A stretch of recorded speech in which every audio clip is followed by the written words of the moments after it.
he went to the principal and I don't know, they're like, oh, dude, you're old. Don't do this. And then he listened to him and then he didn't do that. Where I say Raymond's law is, dude, keep asking. Nobody knows what the hell's they're doing out there. In this episode, I was privileged to sit down virtually with Ben Frahm. Ben also happens to be my cousin, so we reminisced about growing up and kind of some memories from that. Ben began his professional career selling the script Dr. Sensitive to Universal Studios with director Tom Shadyac attached. And he served as a story consultant on the critically acclaimed film How to Train Your Dragon, which is DreamWorks animation production. That certainly does not define him. We talk about his work with the Save the Cat paradigm for identifying beats in screenplays and about an upcoming book that Ben's working on. His work as a professor at Syracuse University, his own personal journey through academia, and about how, as we joked about, he kind of took a left turn off the freeway at the start of his undergrad when he originally thought that he was going to become a doctor, and then had kind of a change of heart and a change of mind and a change of approach. Ben and I had some laughs. We talked about what makes a story authentic. We talked about plot. We talked about narrative and much more. I thoroughly enjoyed myself. I hope that comes through in this episode, and I hope you enjoyed it as much as I did.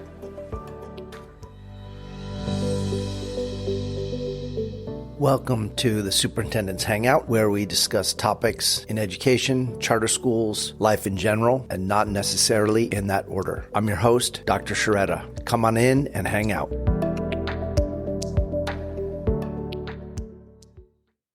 Welcome, Ben. I should say cousin Ben. Thank you so much for taking the time out of your busy schedule to join me for a little chat today. It's great to be here. Thanks for having me, cousin. As I know you're now out of your professorial duties for the summer, hopefully, you're getting a little chance to relax. I see you're enjoying a nice cup of Java. Wonder if you could share with our listeners, my tens and tens of listeners, your personal origin story, as well as your professional origin story. And usually those two, for most people, are really intertwined. Sure. Well, I don't know how much time we have and how far we want to go back. I will say this.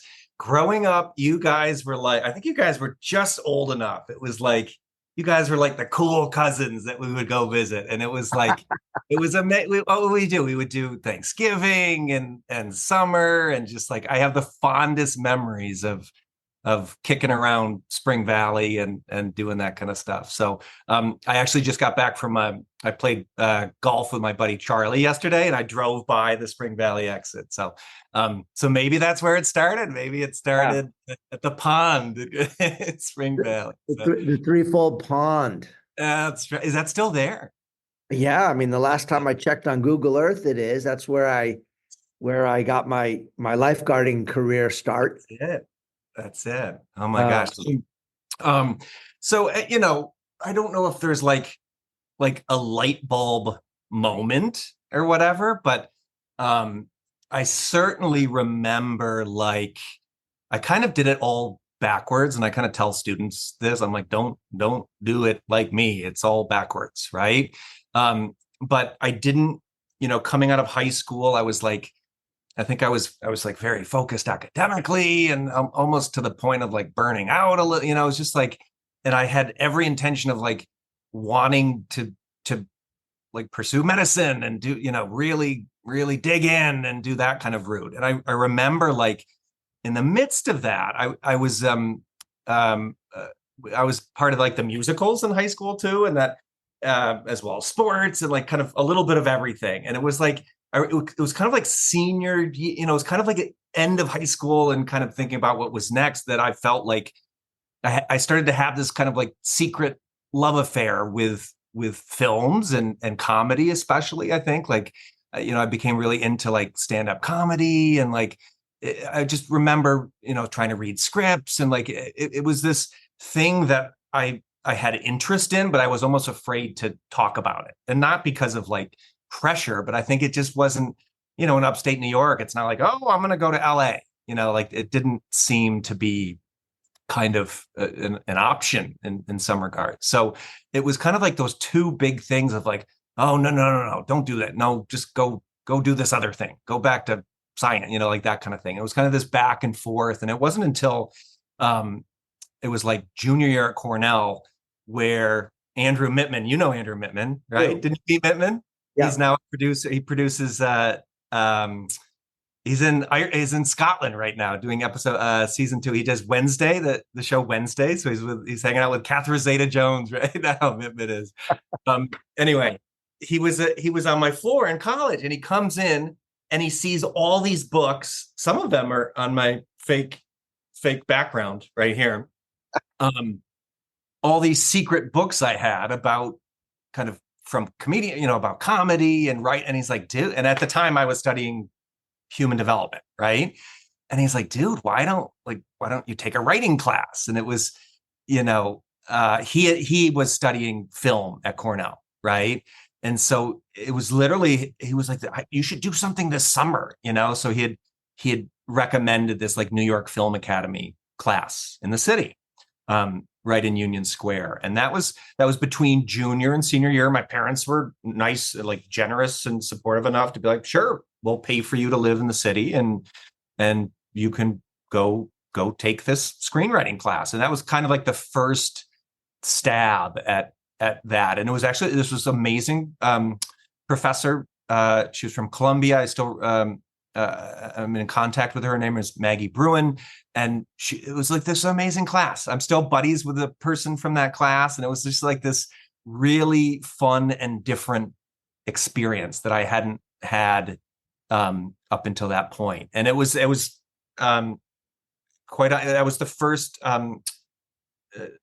workshop where I wrote the most bare bones version of the script, Dr. Sensitive, which I don't know, 5 or 6 years later found its home. You went on to sell it. Yeah, it was the most skimpy, barely there version of it, but it kind of was always like this funny concept that people responded to. So, so maybe that happened, but it was certainly, it didn't feel natural in some way. Like it felt like, oh my gosh, all right, I guess I got to do something about this, and kind of put it on the front burner a little bit. So, but I think that class really was an important thing, And then at a certain point, you switched coasts, end up in LA. Yes. And I think that's where, if I'm not mistaken, that's where you sold Dr. Sensitive. Yep. That kind of started you down a road of the whole spec script world. Yeah. Talk to us a little bit about that experience and what it was like to make that sale. Yeah, I mean, it was super exciting. It was like, it was like confirmation. It was affirmation. It was, I was very young. It was like 25. I moved out. I kind of squatted for a year after college, and Mittman and another buddy had been to LA, and we were all kind of like, all right, if you guys go, then I'll go, and let's go. So we kind of packed up ship and went together. And it was about 2 years of kind of like grinding away and sending, query emails to managers, and really kind of playing that, like you said, spec game, of trying to get the right relationships and the right timing. And also in the meantime, kind of trying to learn how to write too, because I didn't know that. I really didn't. So then it happened. And finally, after a series of different managers and relationships and things like that, it took a year of really writing, like being super intense with it. I remember at the time I was working with autistic children in a middle school in East LA. It was like a super hard job, but it let me out at 2 p.m. every day, and I would go straight to this coffee shop on Sawtell and just write for like 5 or 6 hours after that. and I had no money to have any fun or have a social life or anything. I probably got more writing done in that time than ever, right? But it worked. It happened, and the script ultimately found the support of a manager who was willing to kind of work with me for a year and kind of do like a page one rewrite, and then attach a director who was at the time had a first look deal at Universal, and after months and years finally found a home. And I just remember I remember being 25, like, it's raining money, and then it's of course it's not like that. So, oh dear, oh my God. So then the real fun began, or work began, whatever. I remember back when you Yeah, you came up the next day, came right? up, right? I came up because your parents, Uncle everybody. came Yeah. out. Everybody Yeah. flew out. It was big baller weekend, and Did you meet Meghan Markle? Were you at the party with Meghan Markle? no, I didn't. Oh. I didn't get. No, I didn't rate that high. But I remember. Oh. I remember I drove up and met you guys at a coffee shop or something, and your parents were Yes. there, and And did we go to Malibu? We went to yeah, Malibu. we went to Yeah. Malibu. We went to the beach, and Yeah. and I think your manager or your agent or someone had like invited you to a hotel in Bel Air or something. You didn't know why you were going, and then you showed up, and they had like flutes of champagne by the pool, Oh, just like gee. this, something out of a B-rate movie, really. That's very appropriate. That's kind of what it was, So you make your sale, you kind of in a very kind of caricature like stereotypical experience, you have this flash of success, right? And then what happens? I mean, it's interesting. I look back and it's like it was both very exciting, right? And it happened at a relatively young age, right? So that's great. But I also look back and I realize I was not ready for that. And I had at the time at 25, I had this team and I had access, and everybody was ready for the next thing. And I wasn't ready for the next thing. I really wasn't. I don't think I knew enough about writing. I don't think I knew enough about story, about the business. I mean, I started to learn about the business. It began this like 2 to 3 years of, they're called general meetings. It's like the water bottle tour, right? And it's like you meet producers and they've read your script and they want to know what you're up to. And in some ways, question mark, some ways it's a good thing because you kind of meet the town. But I think I got so swept up in that, in the fun of like, oh my gosh, I have a drive-on pass to the studio and I'm going to go meet so-and-so. And he did wedding, it's like, I think I got swept up in that. You forget the most important thing, which is to go do a good thing and create more good scripts and write, like all of that. I also I tell my students this. I also remember like being on these meetings and kind of feeling out talked by some of these producers. Like I felt like these producers knew more about story than I did, and that's bad news, right? I mean, you got to go into these rooms and you're the script doctor person. And it's really, it comes down to that through all the different small talk and pleasantries. And it's about, all right, what do we have that's really good at the end of that? And I don't think I wrote enough, and I don't think I was ready for that chance. So I remember it was kind of at the end of a 2 to 3 year whirlwind, of meetings and celebrate, it's all of this stuff that at the end I was like, I think I need to get better and like learn more. And so I remember calling my agent and manager and being like, I don't want to do any more of these meetings. And I want to kind of pull back, and ended up, again, I did it all backwards, and you shouldn't do it this way, but I ended up going back to film school.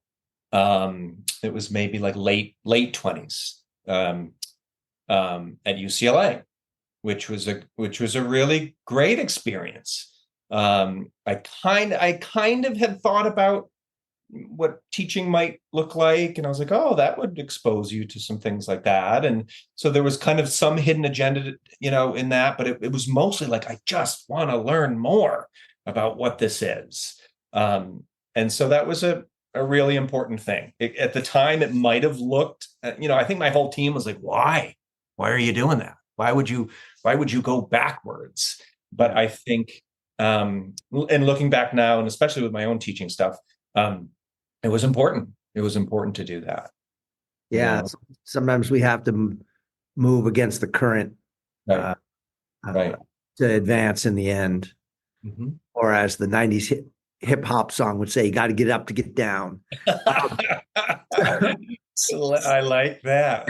Tell Maya to keep that in. Maya, don't edit that out. Let's leave it. That's our sound bite for this hour. That's a soundtrack for today. Got to get up to get down. Hip hop artist. Hip hop artist.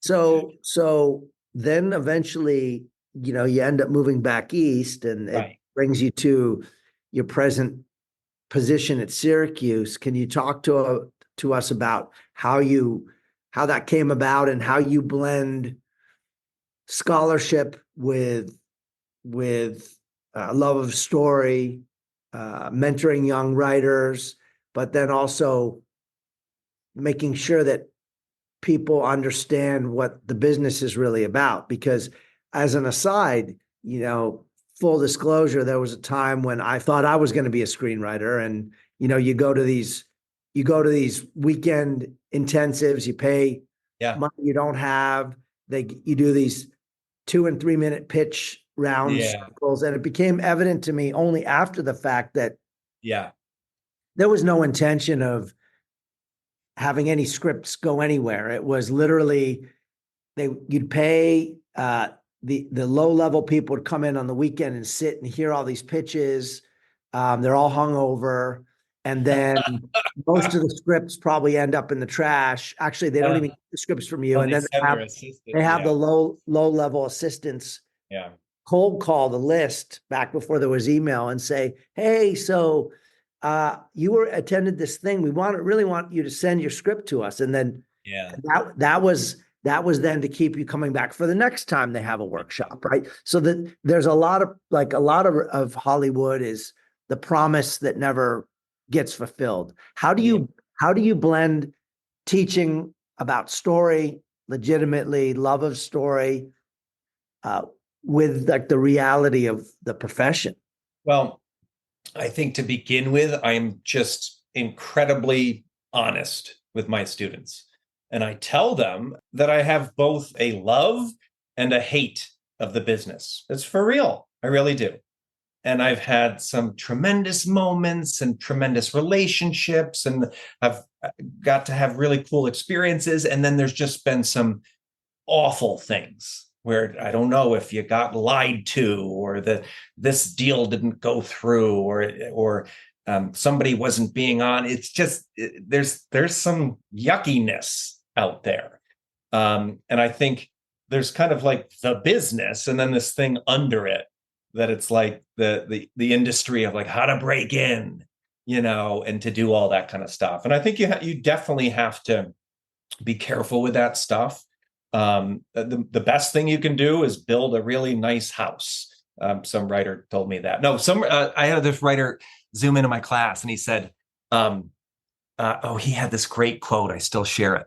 I'm going to mess it up, but let me try. He said something like, he knows so many writers in the business trying to, break in, and they're trying so hard to focus on getting that foot in the door that he said something like they forget to focus on their foot or something. He's like, you got to you have to, those things will hopefully come, but the most important thing you can do is to figure out how to write a really good thing. And then not only that, but protect it and make sure it gets to the right people. So often students are like, I want to do a passion piece, but but J.J. Abrams is going to make it. And it's like, no, he's not. It's like, you're not going to get a budget for that. That's best for you to go rent a camera and live in the woods and Blair Witch Project. and do it, right? Like there's certain ways. I do say this, the more that you can learn about the machine, the more that you can protect yourself from the machine. There is bizarre, we should write a book about this. There is bizarre instances of like Michael Arndt, that dude, the Little Miss Sunshine dude, got fired from his own script from Focus Features in New York and rewritten, and the script died, and they told him he was awful, to Ron Yerxa and Albert Berger, these two wonderful indie producers who found the script, got it out of Turnaround, financed it independently, and a year later, the same script, Michael Arndt got the Oscar.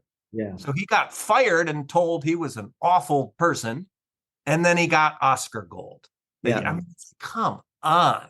So it's my want to have my students be like, oh, does that exec know what they're doing? You know, or where is this exec right now politically in there as they align in the studio, to really know kind of the different mechanisms of the business. And then sometimes at the end, it ain't fair. And sometimes it's not a meritocracy. Seriously, it's like, oh, we bought that because I know your agent, like, we're going to go with that because of your team, not because of the product. And then that just feels yucky, but it's been nice to be in upstate New York. And for the most part, knock on wood, be able to hide from a lot of that stuff. Because I find the classroom to be exciting. I can tell the truth. I can say like, well, the books say do this, but you want to know what it's really like out there? It's like this. This is what's going to happen. That kind of thing. A professor here at Syracuse was on sabbatical a couple of years ago, so I took over his filled in on his creative producing class. We just created these like mock scenarios, right? And students would start the semester with a script. They'd have to package it and find out where to send it to, and then I would just drop bombs on them and say, nope, just kidding. A strike is happening, or nope, that producer lost their first look deal and they're not going to get read anymore. Nope, you better find. And it was just fun to kind of, bring industry into the classroom like that. I remember as you were saying that, like, focus on your foot. I remember I had gone to one of these weekend screenwriting things, and this guy who supposedly was an accomplished screenwriter. This is certainly pre-smartphone, so you couldn't Google him right in the moment and see if he'd done anything. And he talked for 20 minutes about how what are those called? The metal brads or whatever that. Yeah. Back when the brass brads. Yeah. The brass brads, the size that it needed to be. And that you make sure that the ends weren't too long, because then when the producers read this thing, they would slit their hand. And I just remember that's like 15 or more years ago. It stuck in my head and it was completely irrelevant. Yeah. It had nothing to do with the product, right? There's a lot of noise. Yeah. So speaking of a quality product, you've become involved with the Save the Cat methodology or perspective or paradigm. Mm-hmm. And if you Google or go on Amazon and look at screenwriting books, there's hundreds of them. There's even something called. There's even one. It's only going to get more with all these professors who need tenure. That's right. And there's another. There's even one called Kill the Dog. Like of all the. Lovely. Yeah, and so there's from serious academic treaties to write a screenplay in a weekend, everything in between. Why Save the Cat? And how did you get involved? And what are you doing with that work currently? Yeah, so it was again kind of one of those right place, right time type thing. I actually, my first job when I moved to LA, I was working at a Barnes and Noble in New York, and I'm like, can you transfer me to LA? And so they transferred me to LA. So I was like the was like the magazine dude or something. So, but it was in the West Side Pavilion on Pico, which now I think is like a Google campus or something like that. But I remember being in this Barnes and Noble, and some, struggling writer, whatever, some aspiring screenwriter came in and pre-ordered this book called Save the Cat. And I was like, what is this? And at the time I was kind of like thirsty for, I was kind of reading whatever I could get my hands on. And it was before it was even out. Nobody knew too much about Blake Snyder. He had a bit of a career as a screenwriting person, but this was his first attempt at a book. And I remember reading the book. So I ordered one for the kid, and then I ordered one for me. And I read it, and this guy, Blake Snyder, put his email in it. And I remember emailing him and saying, I really enjoyed your book. It felt kind of very quick and straightforward, and kind of like, here it is, and these are some experiences and things like that. So I remember I went to so he got right back, and he was like, hey man, I'm going to a book signing and you should come. So I went to his first ever book signing thing. And then I asked if I could work for him and be his assistant. And I would start kind of reading scripts, and it was kind of like this first free bit of film school. Like this dude loved to talk about film, screenplays. And so people would send him scripts, and I would read them, and we'd talk about them. Or, he was pretty big in the like high concept, that was his ballpark. Not hardcore. Yeah. Like that was his thing. And I look back, and I think, particularly when I lived in LA, I wasn't writing the movies I wanted to see, which is awful. And I wouldn't recommend. Listen, get a load of this. The last rewrite gig that I went up for before I moved back was called The Fast and the Furriest. I love it. Oh, baby. It was about a talking dog. I don't know. And it's like, because you have this pressure of like, you have to pay the bills, Right. But listen, fortunately, I'm in a spot now where I have a nice day job, and I want to write something I'm proud of, and something that I would like to see. I think that's super important. So anyway, totally long story. So I started kind of assisting Blake, and then when my script sold, he invited me to be in his writers group, and that was with Jeremy Gerlich, who did The Hangover, and Dan Goldberg, who did Stripes and Meatballs and produced a lot of big films, and Dean DeBlois, who went on to do all the How You Train Your Dragons. And so we were able to consult on that first movie. And so it was, again, a really important relationship and mentorship. Blake kind of suddenly passed away in 2009, but his brand continues, and he now has a through his estate a publishing company. So they've gone on to kind of publish books that are within his IP, but kind of apply it to different things like novel writing or TV writing. And I'm currently working on a version of that I use in the classroom at Syracuse, that kind of takes his feature film beats and then readjusts them, reimagines them for short film. And we kind of pose the question of like, oh my gosh, in a 4-minute short film, do we have these beats? Is there structure to these shorts? It's kind of been fun. I'm working on that now, and that kind of thing. But again, the Save the Cat thing is lovely and has proven to be effective, I think, in the classroom. But it's not the end all be all. There's lots more out there. At UCLA, I remember, I was in a workshop, and this professor's just screaming at me. I was writing a rom-com, and I figured out later he was going through his like 5th divorce. So I'm like, oh dear. I'm like, dude, why are you taking it out on me? But this professor was pretty amazing at like scene work, and like understanding the wants of characters, the doings, like the actions to support those wants and conflict. Like that you gotta have that stuff. So as exciting as Save the Cat can be, I think we also got to learn about the other stuff. If Save the Cat's like here, there's this other side. Go look him up. His name is Mike Leigh, the famous director, right? Have you heard of him? Yeah. One of his actors came to a workshop that I was teaching in New York like years ago, and he's like, "Do you know what this guy does?" And I'm like, "No, tell me."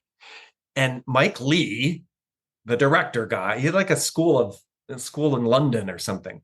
Um, he sits in a dark room with his assistant, and he invites like hundreds of actors to come in and start kind of auditing and talking about the people in their lives, right? And like, oh, I got, my mailman. He's whistling Christmas music the whole year. That's weird. And so Mike Lee starts collecting these stories of people, right? That are based in reality, right? And his assistant writes them down. And I guess this goes on for months, right?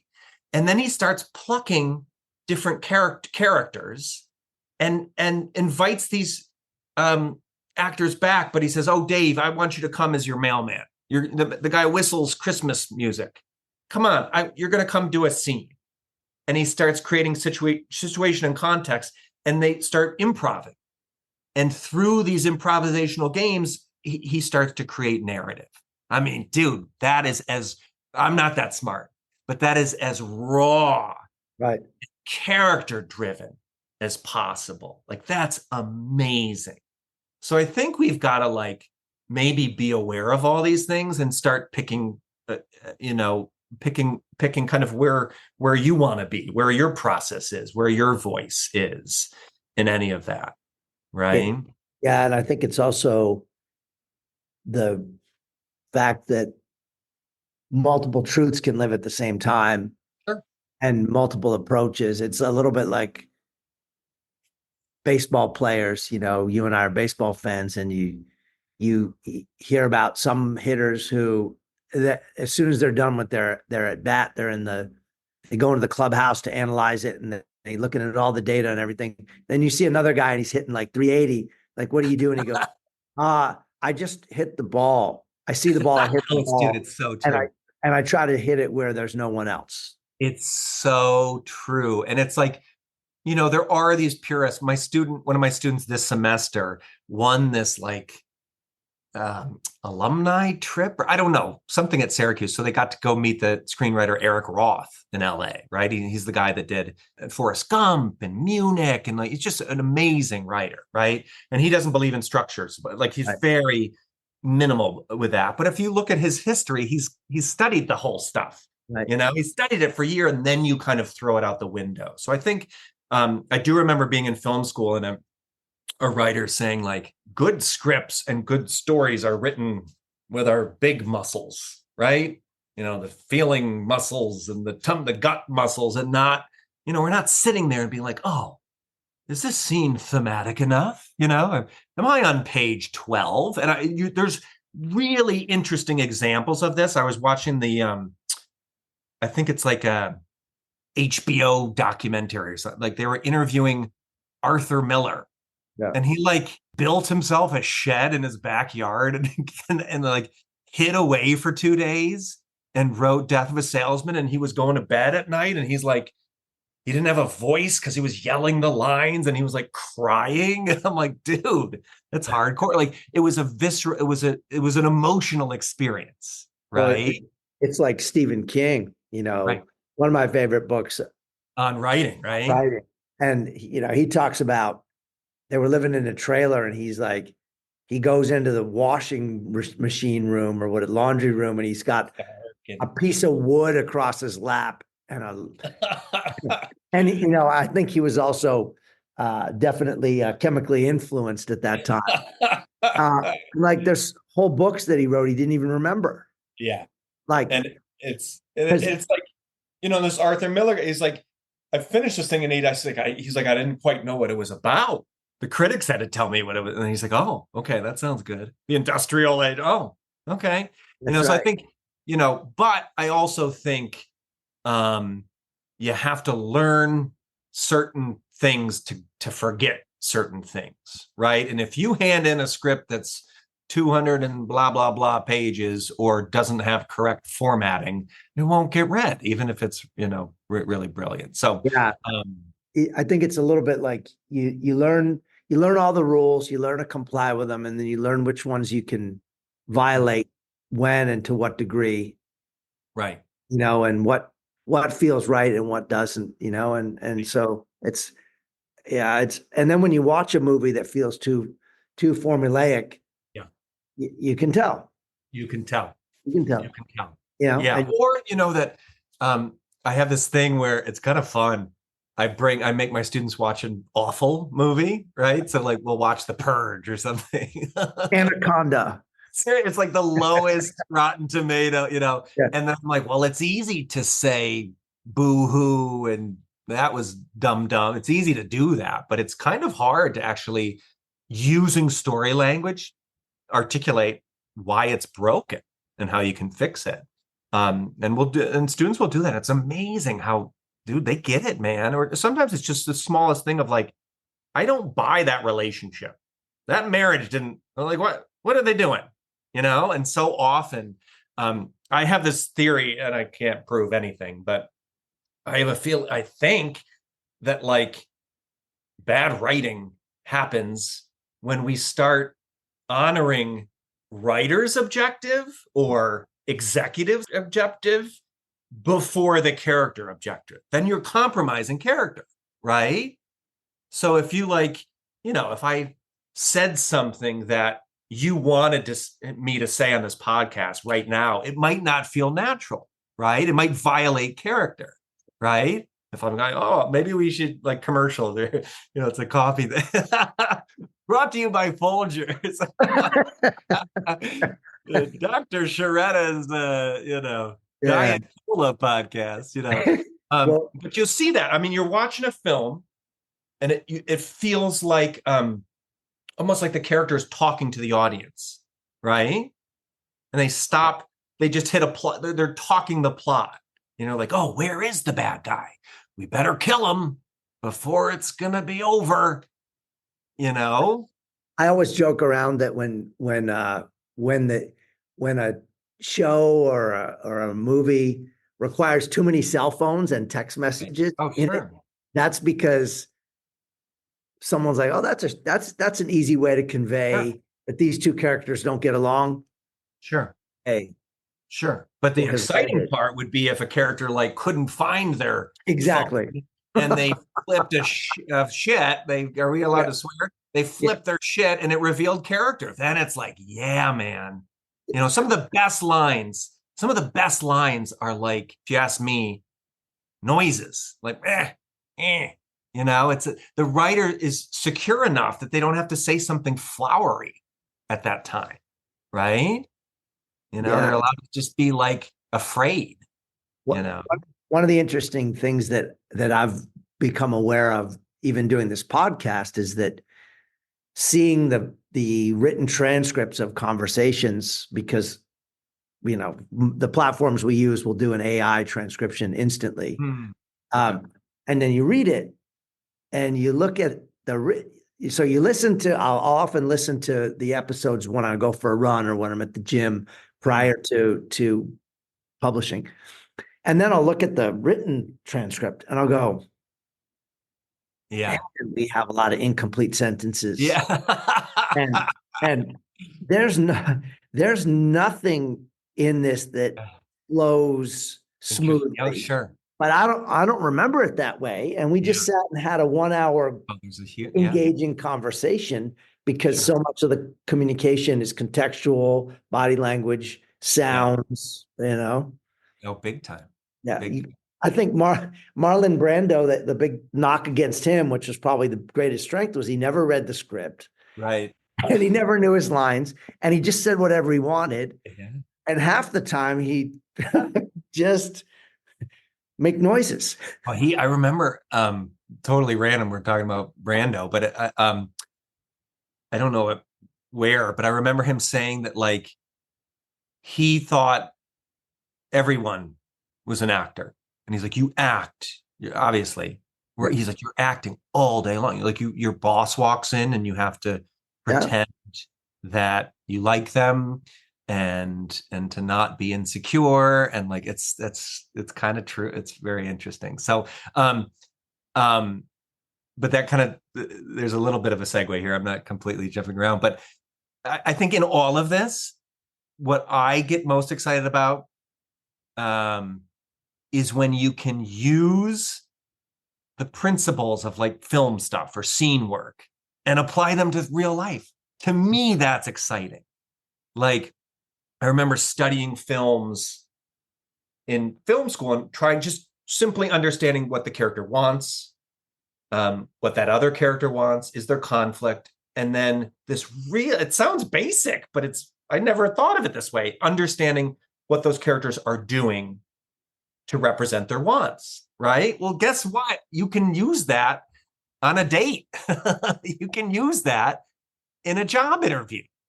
I had this fun homework thing where I tell my students, all you got to do for me this weekend is go to a party. That's it. Don't get me in trouble. Don't tell my son. It was hard in pandemic time, but I'm like, all you got to do is go to a party. And I want you to eavesdrop on 3 different people. Don't tell them I sent you. Don't get me in trouble.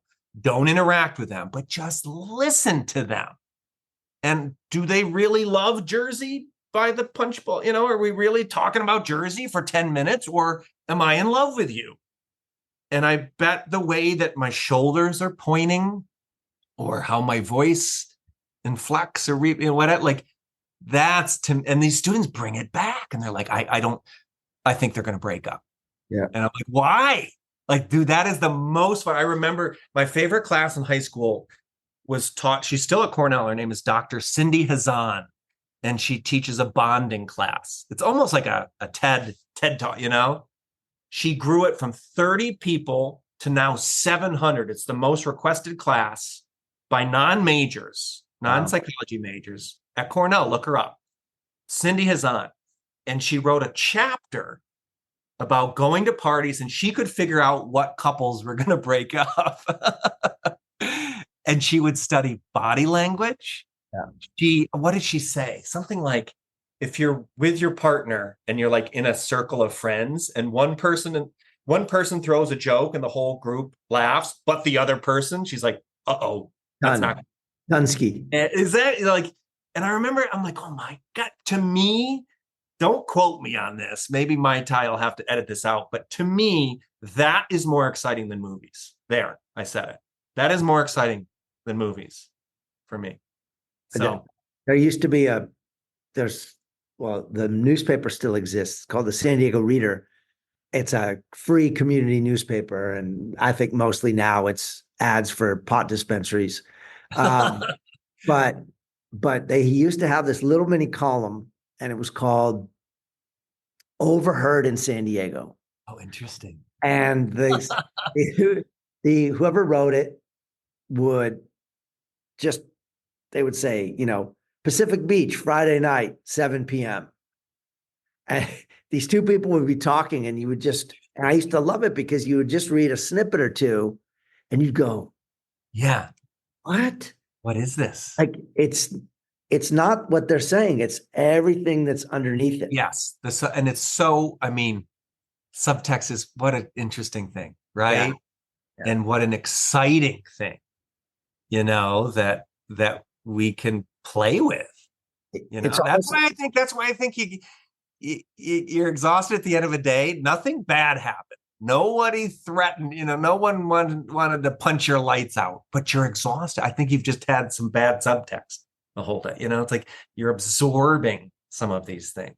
Yeah, we're fundamentally social animals. And I think we're also, again, I can't prove this, but, Joseph Campbell and Hero of a Thousand Faces, and just the fact that story is the original form of communication. Sure. I think it's so interesting. We've got thousands of years of evolution around the BS detector when someone's telling us. Oh, big authenticity, big tone. I bet your students are amazing at seeing if it's phoned in, dialed in, phone BS. Well, man. Yeah, and there's a certain age at which I think I think there's a middle school, early high school point at which it peaks. Sure. And then after that, I think we begin to acculturate and adulterate, if that's such a word that works here, Yeah. uh, people's level of honesty and directness. Mhm. And so then we get to adulthood, and um, we're telling people things that they want to hear and not what we want to really tell them, Oh, right? sure. We start to, and And we protect. it's interesting. I had a podcast guest a couple weeks ago who's a professor at UCSD, the first Latina professor at UCSD in the history of UCSD in science and engineering. She has a cross-border summer research institute that brings high school kids from Tijuana and San Diego together, and they do this awesome stuff. It's really, really Wow. amazing. She's a pretty inspirational, amazing professor. But Mhm. when she said one thing to me that stuck with me, she said, the friendships that people start in high school are the most authentic friendships they'll ever have in their life, because if you continue them, you're continuing them because you want them to continue, because they're based in truth and authenticity. Right. The relationships that you form in the workplace, you come together because you both work there and you have the shared interest in not getting fired or whatever, right? And so it's that thing about like the authentic story Sure. and authentic friendships. When they work, they're great, Yeah. and they're rare too.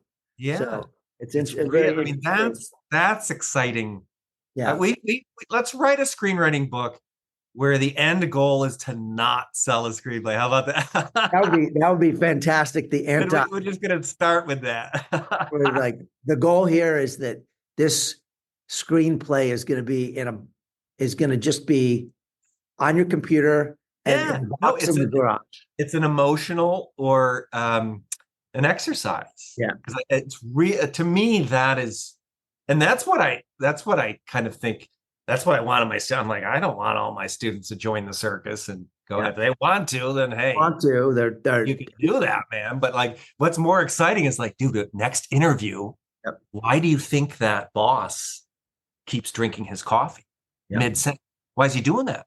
Is he anxious? Is he nervous? Is he intimidated by you? Is this an insecurity? Is he hiding with a I'm like, dude, that's exciting. That's legit. Like Yeah. I remember reading something about a crime writer, like this kind of noir genre, where he had a he was describing a police detective, like this hard-bitten police detective, probably in, you know, LA circa 1963 kind of thing. Mhm. And the guy was a homicide investigator, and he described him as having a ballpoint or a Bic pen with deep grooves in it. And all his Bic pens had deep grooves in them. And I was like, what is it? And it was because he was biting his pen Oh, interesting. from the stress. Isn't that But interesting? you only find out later what the groove came from. I'm like, that's, Interesting. like Yeah. that's the real thing, right? That's the real thing. I always remember like English class thinking, oh, writing is knowing fancy words and stuff. But Chat GPT has proven to come up with those for us, right? So Right. I think really like these understanding behavior and being able to represent that. That to me, that's a lot more exciting. Yeah. It really is. So I wanted to kind of add a little bit more dimensionality to your life and your work as a professor and a screenwriter and a father and a husband.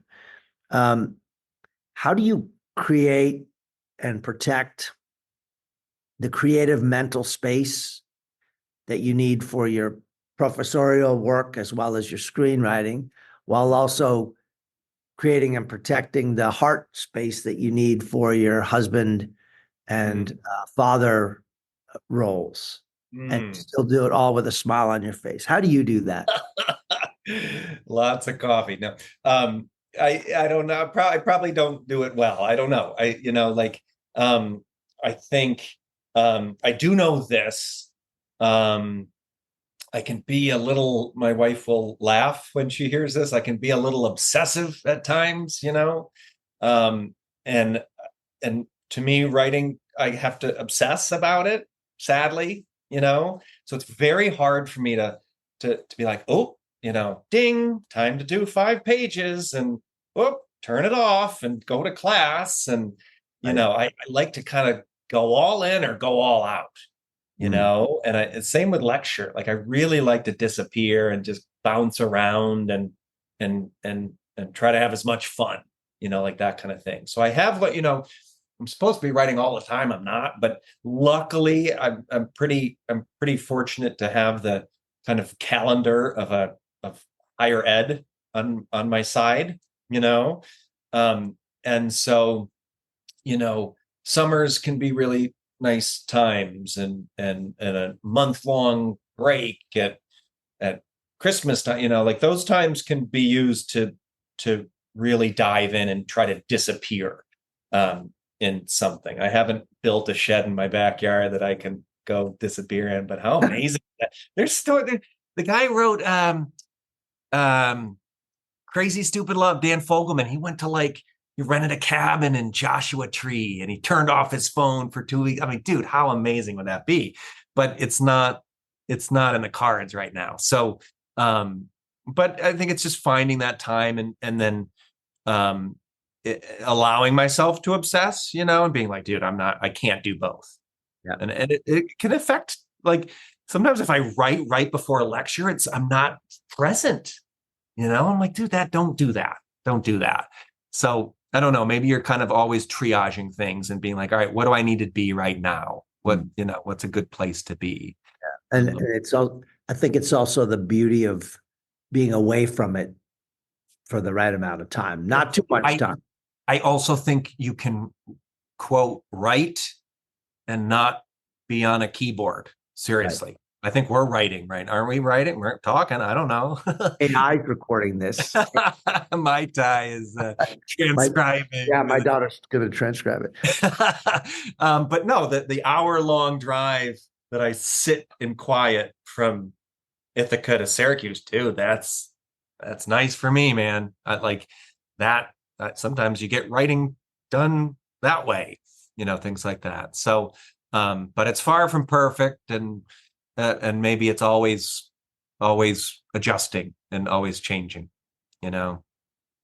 Well, you've been very generous with your time, and I want to honor that. But I just have a couple more questions for you. You've covered a lot of questions about the industry, in terms of like breaking in, or the importance of character and the importance of authenticity. You're also working in a sector that, like any sector, is changing. And we saw a recent writers' strike in Hollywood. And was it writers and actors too? I'm trying to think, but a lot of disruption, right? Fear of AI, how that was going to change, how streaming has impacted the industry. So with the film industry and TV industry undergoing so many changes, what kind of skills do you emphasize and help cultivate in your students to prepare them for the current and future landscapes? Good question. I think trying to expose them as much as possible to what's out there, what those jobs are, having a lot of guest speakers come and talk about how they got to be where they are. What's really nice about, and it's nice for everybody, but definitely for the professors, of like Syracuse Newhouse has this wonderful alumni network, right? So you can bring in some amazing guests, and students really eat it up. The students that are in these programs, they've worked very hard to get there. They're very ambitious students, and most of them have kind of figured out that they want to be in some part of the business, like that kind of thing. And so they really soak that stuff up. And I think exposing them to as much of that as possible is helpful. I also think that these students also take like half of their classes outside of this building, outside of Newhouse. And it's a nice liberal arts curriculum that 60 credits or something of other that I think is great, right? It's like, there's students that go to law school after and they know that they like writing, but they don't want that lifestyle, and they're going to become an agent, like that kind of thing. And like, so it's really nice to feel like, we can be talking about one thing, but it can feed, it can influence a different journey for a student and things like that. But again, I've got it good. I've got a day job. There's so many, right? There's so many talented writers I went to film school with that are driving Ubers. Like, it's tough, man. It is tough. I think it's especially tough to sustain it and to find longevity in that. The student who sat with Eric Roth, I had him back. I'm like, tell me everything, Eric Roth. They just sat on his porch in Santa Monica.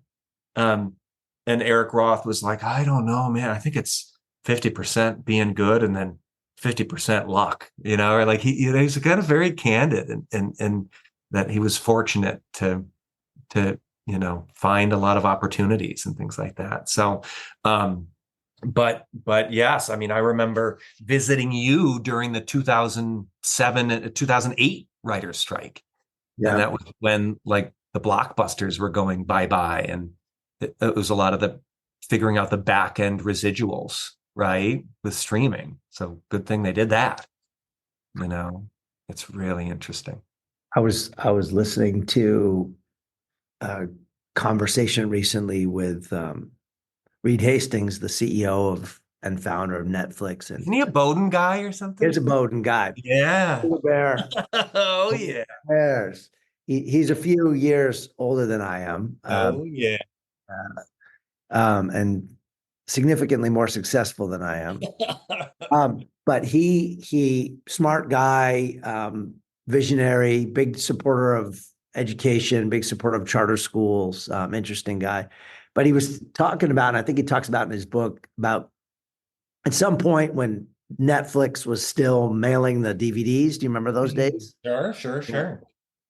He went to Blockbuster and he said, hey, I want you guys to buy us, and for whatever, $200 million. I want you guys to buy us, and we want to take advantage of like economies of scale and all this stuff. And Blockbuster was like, man, you guys aren't even worth our time. Yeah. Isn't that crazy? Isn't that crazy? Yeah. Unbelievable. Fast forward 20 years and you see what happens. So, it's interesting to reflect on how things have changed, right? That people are consuming a lot of what you write on this. Sure. Right? Sure. The sitting in a dark theater. Someone once said, I remember reading that half of the time, I don't know if this is really true, but certainly with the old film, right, where it was like film strip, right? Half of the time you're sitting in darkness. Right. Because it's flashing by and your eye doesn't pick up on the darkness, right? Maybe in the early movies where it was all herky-jerky, you could kind of feel it. And this experience of going to a movie theater that's a special event and sitting there in darkness for 2 hours, for most people, that's gone.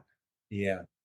And for a host of reasons. And it's just interesting to reflect on that. And even I was thinking about the AI, you touched on it a little bit.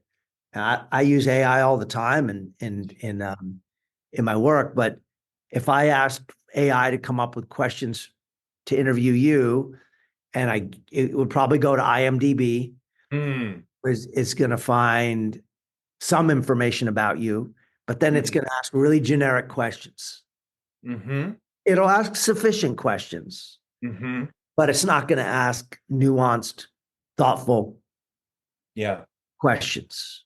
Yeah. And I think maybe the same thing applies to creating plots, certainly characters, right? Well, it's interesting. We had this professor come give us this like AI workshop, and I don't know all the like super new stuff, but he was on some website where he like put in prompts, right, for a certain like a scenario of what a film could be, and it spit out plot, right?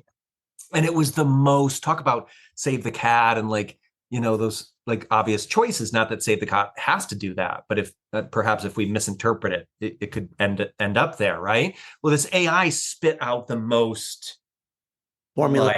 yes, predictable. And I think that would be a place to start to then ruin it and mess it up. Some of my favorite films, they're flawed in some ways.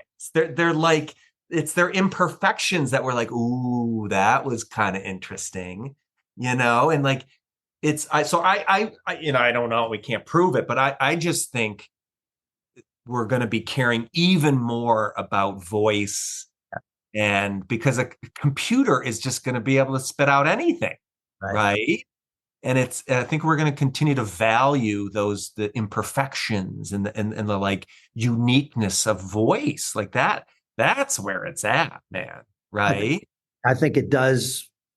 I think it's going to make us more human if we're paying attention. Right. But it can also save you time. Save you time. Look, you didn't have to go research 7 broad comedies to understand those plot points. So you can go now study those plot points and then ruin them or make decisions that are not predictable like them. That's right. Something, I'll get a data set in an Excel spreadsheet, and if I have to sit and find emerging patterns in the data, it might take me hours. I can have AI do it instantly, but then for me to communicate those, right, make them actionable, convey them to other people in a way that other people will understand and believe in and hopefully take action on them is a totally different thing. Right. And, it has a human side, and there's a, how do you get your message across? And that's the story part, right? That's the moving of people. Yeah. And there's also some plot, like there's some plots. If I make my students watch Harold and Maude, it's in the beginning part of the semester, and they either love it or they think I'm bonkers, and I'm like, all right, whatever, man. But it kind of throws them. But if I was to pitch that movie to you, you would lock me up. Yeah. Right? Oh, it's going to be great. It's classic. It's about a death obsessed teenager who sleeps with an 8-year-old, then she kills herself, and and you're going to laugh the whole time too. You want to come see it? You would be like, dude, enough. You would lock me up. You would lock me up. But if the way it was done, the voice, a good first date movie, that's a great, get them talking. But I don't think AI would have understood that. I don't know, So sometimes it's the ridiculous that we like the most. Yeah, yeah. So I just have 2 more questions for you. This is getting me out of kid duty, so you can we can take.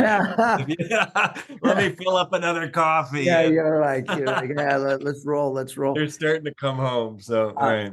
What advice would your current self give to your 18-year-old self who was on this track to?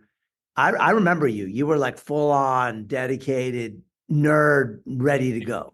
You were like, I'm going to be a neurosurgeon. Yeah. What advice would your 40-something self tell him? I got a good one. Learn this in therapy or something. I don't know. We'll have to thank a therapist or something. But it's like, okay to not have it figured out, man.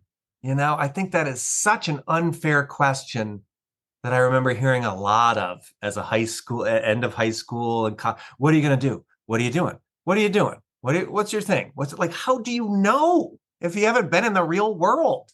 Like I think it's okay to have ideas like, hey, I like rocket science or something. But I think I guess what the therapist told me was try on a lot of different hats. See what works, man. See what I would have never thought. I didn't know we didn't have screenwriting in my high school. I didn't even know what it was. And I quite honestly don't tell anybody I didn't love college and I wasn't a great student.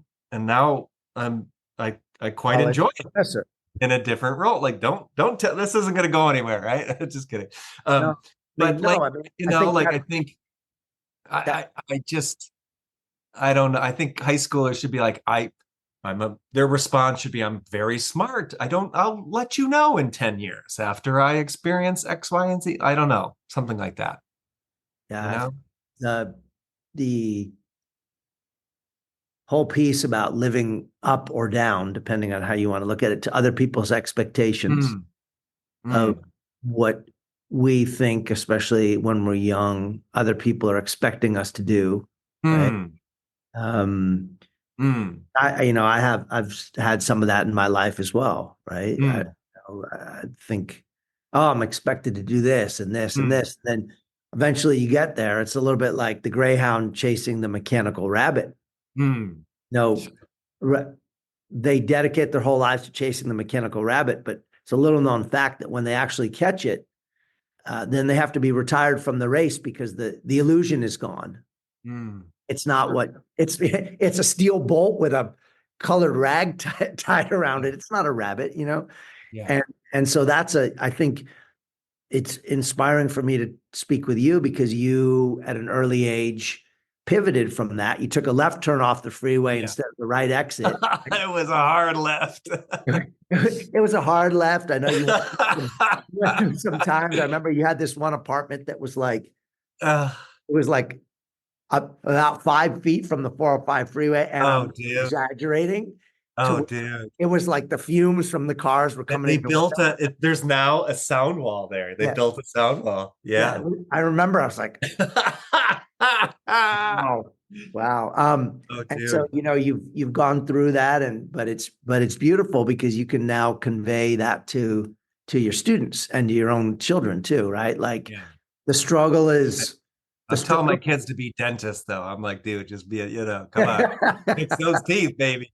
Fix Let's it. get paid. Fix those teeth. Fix those teeth. Just be you. Come on, Daddy's Start, gotta go. start listening to music. That's right. Just Oh, elevator fuck. music. Just I remember It's every dentist I ever had would hum along to the songs. Like, right, right. um, okay, I got one last question for Oh, you. but hold on before you do this. I have Yeah. one more just as we're talking here, Yes. and it's relevant because of family Yes. origin too. We're giving a shout out here. Yes. Another piece of advice. I've talked with my dad about this. Okay. The You know doc, him. the good doc, the And your original mom. I good doc, talked to Kay about this too when she the visited us. original good doc, by the The way. good doc. He's the real good doc. Um, Another piece of this is a life law. Are we allowed to do that? Life law, Right? right here on the Yes. podcast. All right, get a note card out. Um, this is called the Raymond's Law.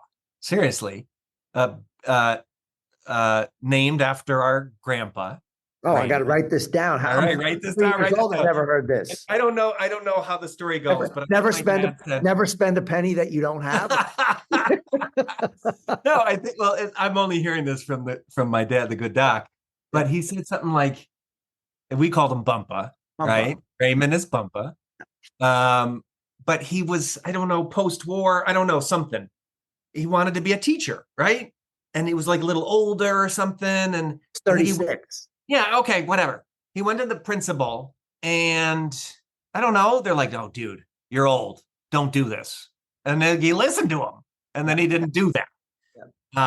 Where I say Raymond's law is, dude, keep asking. Nobody knows what the hell's they're doing out there. That's the law. There's been so many times in my life where people are like, no, dude, don't do that. No, no, no, don't do that. You better stop. Right. Or I think you see it like all the time. I don't know. I was on the phone with something stupid, like a cell phone bill, or like the guy's like, oh no, you can't call that. Verizon doesn't have that plan. And then I called back again, and the lady's like, oh sure, we'll sign you up right here.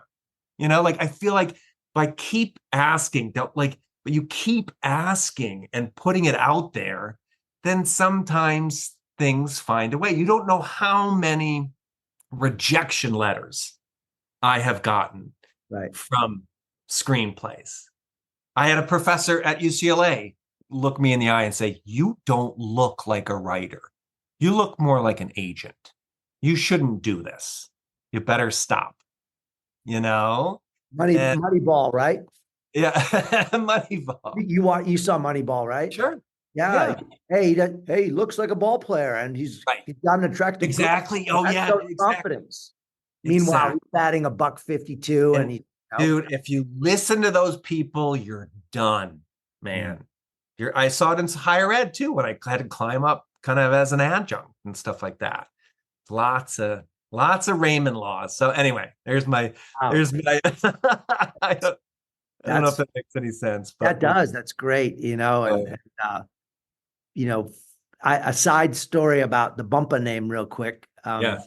Did you come up with the Bumpa name? It must have been So, you. so here's an interest. I think so, because I am the oldest of the grandkids, right? Yes. Yes. So here's an interesting aside about the Lovey and Bumpa. So for people listening, our grandparents were Lovey and Bumpa. Bumpa, I think the name comes from the fact I couldn't say grandpa. It was just easier to say Bumpa. But Lovey, I never knew where that came from. Uh-huh. And so it stuck. It stuck for me and my siblings. It stuck for you and your siblings. And that's what they were known as. May they rest in peace. Yes. So a few years ago, I'm at work and I go into a teacher's classroom. I need to ask her a question. And she's on the phone. And she looks at me and goes like this. She goes, and then she says on the phone, she says, "Actually, Lovey, hold on, my boss is in here. I'll call you back in a little bit, Lovey." And she hangs up the phone.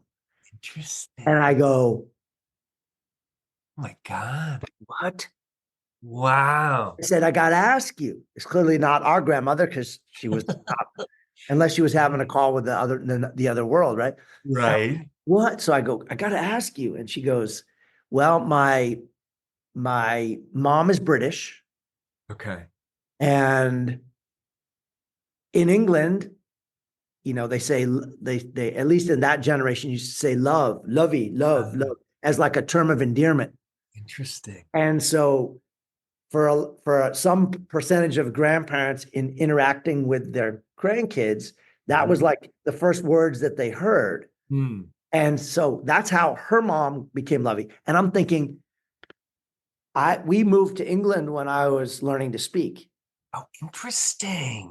We moved to England when I was learning to speak. And so my grandparents, I have my first memories of them are with them visiting us in England. I didn't know that. Yeah. So I was like, and actually an aside to that story is, what's her name? The original actress from ER, Margulies. Okay. What's her name? Julianne Margulies. And Margulies. So her parents and my parents were living in the same apartment building in England. And so supposedly, and she and I are about the same age. I think she might be a year or two older. We used to play in the sandbox together. And supposedly I hit her with a stick. So that's my claim to as I had quite a temper. But thinking back on like where the names come from, and then how it goes throughout the family, right? It's like amazing. And not only that, but how sometimes nicknames can be very fitting, right? That's interesting. Like if I call her, in my mind, if I call her grandma, it doesn't work. Right. It just doesn't work. It's just right. TBT will call her grandma. Yeah. But it doesn't work. So, it's really interesting. Well, wow.